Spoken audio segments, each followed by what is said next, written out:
Salut les amis et bienvenue dans votre Club Foot Club Malherbe. Nouvelle formule pour disséquer chaque mardi sur tendanceouest.com et en podcast l'actu des Rouges et Bleus dans le département du Calvados, de la Manche et de l'Orne, mais aussi partout ailleurs, parce qu'il y a partout des supporters du Stade Malherbe. Et pour disséquer cette actu, notre bande de spécialistes est avec nous tous les mardis et vous allez voir, il va y avoir de quoi dire avec la nomination express aujourd'hui de Pascal Duprat.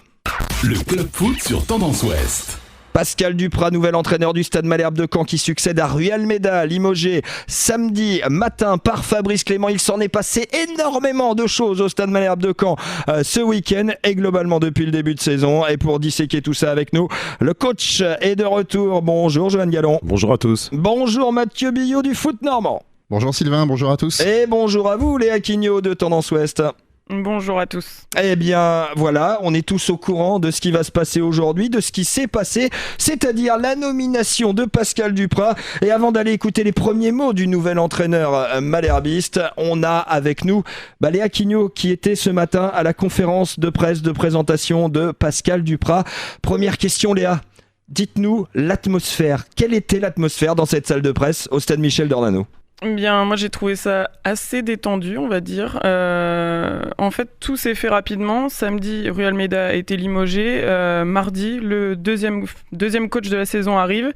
Et en fait, on a le sentiment que Pascal est arrivé comme si c'était rien passé, comme s'il n'y avait pas eu 9 journées auparavant en Ligue 2 que le SM Caen a joué. Voilà, il est arrivé. On repart sur de nouvelles bases, mais sans prendre en compte le passé. Il l'a dit, il n'a pas voulu s'exprimer sur ce qu'a vécu le Stade Malherbe jusqu'ici. Il n'a pas voulu s'exprimer sur la façon de faire de Rui Almeida, son prédécesseur. Et voilà, il est arrivé aussi en pleine confiance. On l'a vu. Il l'a dit, lui, il veut redonner confiance à ce groupe, mais il est sûr de lui, il est confiant, il est, comme on dit, sûr de ses compétences et pour le moment, voilà, moi il m'a étonné, mais parce que sûrement je l'avais jamais rencontré avant, mais en tout cas, apparemment, il a fait du vrai Duprat. La confiance, voilà le mot qui a été le plus prononcé dans ces 42 minutes et 30 secondes de conférence de présentation d'avant-match. La confiance, on va vous montrer ce que c'est. Pascal Duprat. Ici, il y a un très bon effectif, et vous serez d'accord avec moi, parce que vous êtes tous des spécialistes, bien souvent meilleurs spécialistes que nous ne sommes, nous les techniciens, si j'en juge à vos papiers respectifs. Cette équipe vaut mieux que la 17e place qui est la sienne actuellement. On va, dans un premier temps, redonner de la confiance. Le travail donne confiance. De travailler, ça rassure. Et de retrouver un poste d'entraîneur, mais tout d'un coup, ça me rassure. Tout d'un coup, je sais, depuis ce matin, je sais que je vais être utile. Parce qu'avant d'être un fédérateur, ce qui me semble être un raccourci de ma personnalité et de ma carte de visite, je suis surtout un très bon technicien. Malheureusement, comme j'ai une spécificité, on cache et on masque mes qualités d'entraîneur parce que je suis certainement the spécialiste des causes perdues. Tendance Ouest. Tendance Ouest, Eton News. Coach Gallon, est-ce que l'on a en face de nous avec Pascal Duprat du côté du Stade Malherbe de Caen, the spécialiste des causes perdues ? Il aimerait qu'on dise le contraire, mais aujourd'hui, quand il est arrivé dans un club, les clubs étaient en difficulté. Il a su fédérer autour de lui, donc ça c'est un fédérateur, on lui enlèvera pas. Moi, ce qui me marque quand j'écoute Duprat, c'est la tonalité dans laquelle il a fait sa conférence de presse. Vous avez vu, il y avait pas c'était très calme. Et après, avant la tempête, parce que vous le connaissez, vous savez, je pense que c'est quelqu'un qui sait jouer de la conférence de presse. C'est son dada. Après, il parle du terrain aussi, que c'est un bon technicien. Ça, c'est autre chose. On verra sur le terrain. C'est à lui de nous le faire voir. Et j'espère qu'on verra du beau football à Caen, parce qu'on est sevré depuis un moment. Mais il sait amener les gens où il a envie. Et je pense que c'est peut-être la personne qu'il fallait à ce moment pour arriver à nouveau à fédérer tout le monde autour du Stade Malherbe. C'est un momentum d'abord pour vous, Mathieu Billot du Foot Normand. C'est arrivé et ces premiers mots finalement de Pascal Duprat. Non, mais on connaît tous un petit peu Pascal Duprat. Ça fait quand même un moment qu'il est dans le circuit du foot pro, que ce soit à Évian-Tondon-Gaillard ou à Toulouse. Bon, après, il dit un peu tout et son contraire durant la conférence de presse. Il faut extraire. C'est un peu, on a déjà eu ça avec Roland Courbis il y a quelques mois. Au final, c'est le spécialiste pour allumer des contre-feux. Et au final, pendant la conférence de presse, on a extrêmement peu parlé de ballon et de foot et de style de jeu et de tactique, ce qui est son droit d'ailleurs. Il va jouer à 4. Il raconte ce qu'il veut. Il a annoncé qu'il allait jouer à 4. Exactement. On est rassuré déjà. Déjà, on est rassuré. Derrière et à 11 sur le terrain. Voilà. Mais c'est une conférence de presse de présentation. Il s'est dit pas mal de choses, mais bon, c'est voilà maintenant. Pourquoi ce choix, Mathieu, de la part de Fabrice Clément, d'après vous? Quand je parlais de momentum tout à l'heure, est-ce qu'on est uniquement dans le choix d'actu ou est-ce qu'il y a autre chose derrière? La question, c'est est-ce que Pascal Duprat peut être le coach qui va construire le Stade Malherbe sur les 2-3 prochaines saisons? Personnellement, j'ai pas la réponse. Mais c'est ça la question qu'il faut se poser. Sauf que le problème aujourd'hui, c'est que le Stade Malherbe, je parle du club, de l'entité, elle est en danger.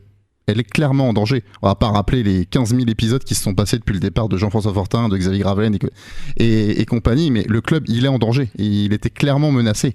Donc aujourd'hui, il fallait prendre quelqu'un certainement avec une personnalité forte pour essayer de le ranimer.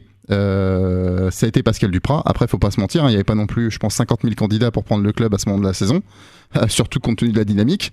Donc voilà, donc Pascal Duprat, il voulait travailler, il ne l'a répété quasiment depuis 6 mois. Donc ça va être on va voir à partir de vendredi maintenant. Vendredi finalement, coach Gallon, on reçoit Châteauroux du côté de Caen sans se projeter plus loin parce qu'on y viendra après. C'est juste le premier moment à ne pas rater. Mais j'ai pas envie de dire pour Pascal Duprat, j'ai envie de dire que c'est le premier moment à ne pas rater pour les dirigeants cannés, pour Fabrice Clément et pour ceux qui ont choisi Duprat finalement. Je pense que là ils sont dos au mur, tout le monde le sait. Eux-mêmes ils le savent les premiers qu'ils sont attendus au virage.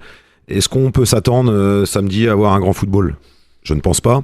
Est-ce qu'on peut avoir 11 lions sur le terrain, 16 avec le banc de touche, enfin 18, des mecs dynamiques, des mecs qui ont envie de manger l'adversaire, ça oui, ça on va voir ça, et je pense que déjà, si on a ça, on va avoir un public canet, parce que le public, on sait comment ça se passe, ça perd, ça siffle, ça gagne, tout le monde est heureux.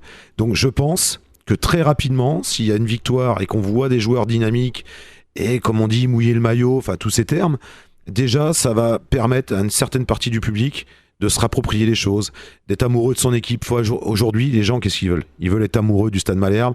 Aujourd'hui, c'est je t'aime, moi non plus. On l'a vu par cette personne venir sur le terrain, ce qui prouve aussi beaucoup de choses, alors qu'on aime ou on n'aime pas. Mais aujourd'hui, moi, j'ai juste envie d'une chose, c'est que Malherbe gagne, que les gens qui viennent au stade soient heureux. Et je pense que pour ce jour J, c'est la bonne personne. Après, comme dit Mathieu, l'avenir, je crois que l'avenir on n'y est pas, et est-ce que c'est la bonne personne, ça c'est des points d'interrogation, mais à cet instant-là je pense qu'on va voir des changements, ça c'est sûr. Et on va parler maintenant au-delà de l'aspect de la confiance et donc du psychisme de Pascal Duprat et de sa manière de faire et de sa méthode, on va parler aussi un peu des bases de jeu parce qu'on est quand même en train de commenter du foot. Le Club Foot sur Tendance Ouest. Et ce jeu, justement, ça a été le nœud du problème avec Rui Almeida, avec un système de jeu qui a fait débat, avec une animation qui fait débat également. Moi, coach Gallon, j'ai envie d'avoir votre avis. Est-ce que l'on peut retrouver comme ça, en un claquement de doigts et en un changement d'entraîneur, quelque chose qui ressemble à un jeu de football? Je pense déjà, la première chose, je mets mal à la place des joueurs. On va leur dire déjà, on joue plus à 5 mais à 4. Je peux vous assurer que dans leur tête, derrière, ça va être un soulagement énorme dans la tête des joueurs. Fini ce système, fini de répéter. À ce point-là, Mathieu Billot, à ce point-là, ça va être un soulagement? Ça va être un soulagement peut-être pour certains qui vont être amenés à changer de position. Donc on pense forcément à Anthony Gonzalez qui faisait son job sur le couloir droit, mais on pense peut-être à tort qu'il peut apporter plus dans le cœur du jeu. On l'a déjà vu avec ses précédents clubs. On aura au moins l'occasion de le voir. Ouais. Et après, surtout, il va y avoir des choix. Il y a des choses qui interpellaient plus que le système, sur le choix des hommes. J'ai fait référence à Anthony Gonzalez. Il y en a d'autres mais qui m'interpellent. Donc on va voir comment Pascal Duprat va animer et va composer ça. C'est ça qui me paraît intéressant pour dès vendredi d'ailleurs. Ouais, et les bases du jeu de Pascal Duprat, on va les avoir dans quelques instants parce qu'il les a confiées à Léa Quignou. C'était ce matin en conférence de presse. Pour moi, le verre à moitié rempli, il n'est pas à moitié vide. Puisqu'il est à moitié plein, il me permet de me désaltérer. L'objectif, c'est de me désaltérer. Donc je vais me désaltérer, y compris avec un verre qui est à moitié plein. Et dès qu'il est vidé, je le remplis à nouveau. On va mettre de l'eau, là. On va mettre de l'eau et de l'amour. Voilà, de l'amour, de l'affection, de l'intérêt, voilà, de la patience, du travail, bien sûr. Aller à des choses simples. Parce que parmi les missions qui sont les nôtres, on en oublie une, c'est donner de la joie aux supporters. Prendre ici devant vous l'engagement. L'objectif, c'est que les supporters aient passé un bon moment. Voilà. Je suis pas l'adepte de la possession basse. Vous voyez, à 80 mètres du but adverse. C'est pas trop ma manière de faire. On peut le citer comme exemple. C'était, je pense, certainement le contraire il y a quelques années. Le SCO d'Angers regardait avec envie, certainement, le Stade Malherbe il y a quelques années. Aujourd'hui, ce que fait Angers est bien classé, très bien classé en Ligue 1, et pourtant, c'est l'équipe qui a le moins de possession de balles. Vous comprenez ce que je veux dire, la possession ? Tendance Ouest. Tendance Ouest.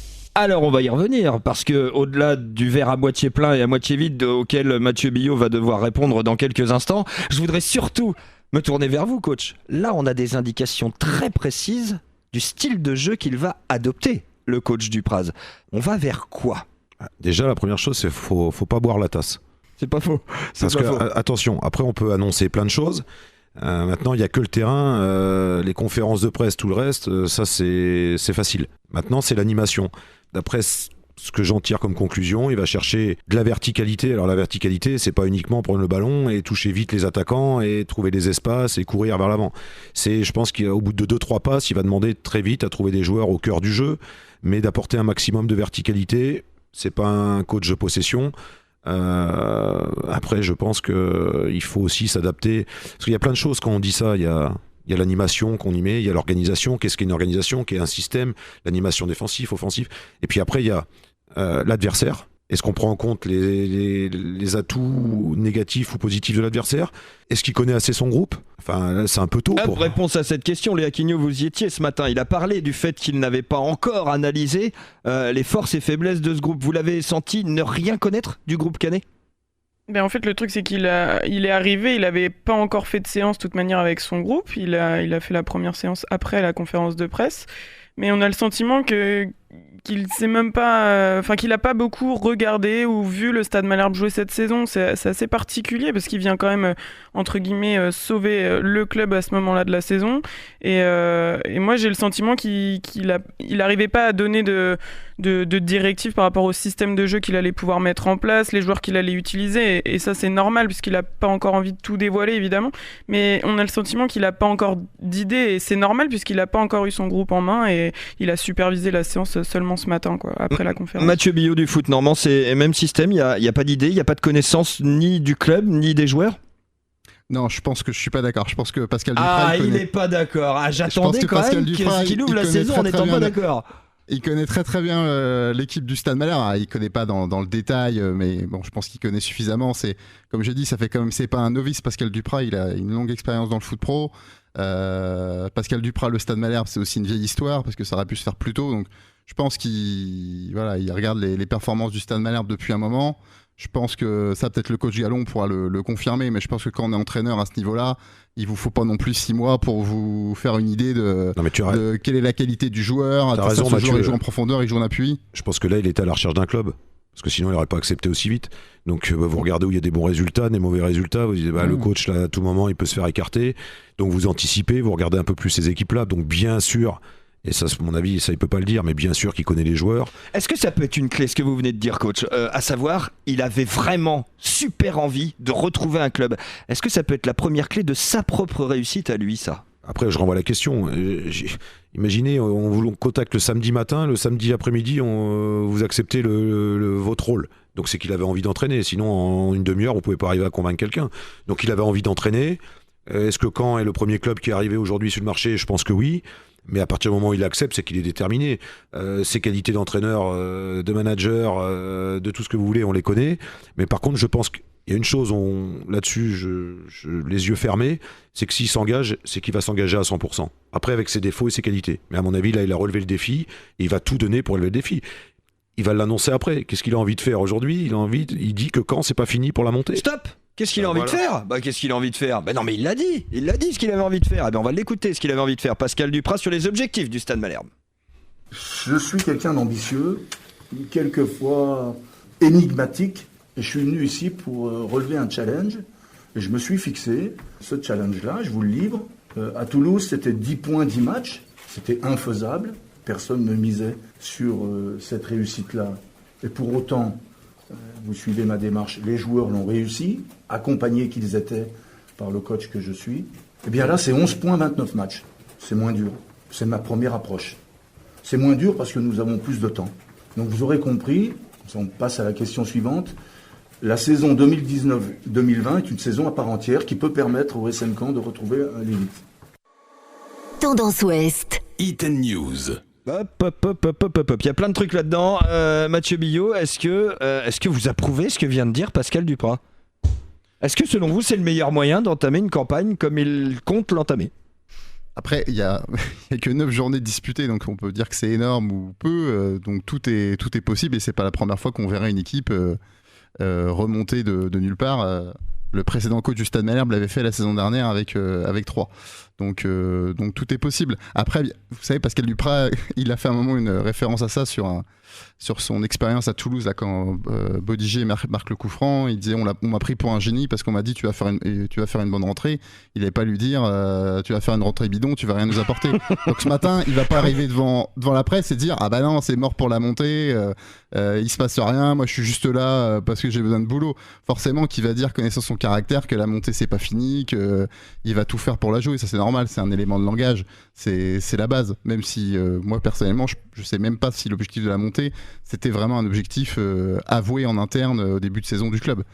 Je pense ça c'est bien probable que ce soit pas un objectif avoué, on est tous d'accord là-dessus, y compris après le licenciement de Rui Almeida et la nomination de Pascal Duprat. Ça fait que renforcer. Après, dans sa conférence, c'est pas étonnant. Il arrive aujourd'hui et il va pas dire bon bah moi je vais venir pour jouer le maintien, on va voir ce qui va se passer. Et puis je pense que c'est les conditions qu'il a avec Fabrice Clément. Oui. Il va falloir redonner de la vie, du plaisir, que les supporters deviennent amoureux du club. Ça, c'est tout ce qu'on a entendu dans la conférence de presse. Il y a rien de hasard dans ce qu'il raconte aujourd'hui. Moi, j'aurais pu faire la même chose. Voilà, à ma façon. Mais il y a rien de hasard. Faut qu'il gagne le prochain match, et puis s'il gagne le prochain, il faudrait qu'il gagne l'autre d'après. Et puis après, les gens vont arriver, ils vont rêver. Là, il faut faire rêver les gens. On va conclure là-dessus, messieurs. Les 2 prochains matchs, ce sont 2 matchs à Caen. Celui de Châteauroux vendredi, la trêve internationale de 15 jours, et celui de Valenciennes le 18 octobre. Aujourd'hui, très rapidement avec vous, Mathieu Billot, est-ce que Caen peut être capable de se transfigurer pour gagner ces 2 matchs-là, rien que sous l'effet Duprat?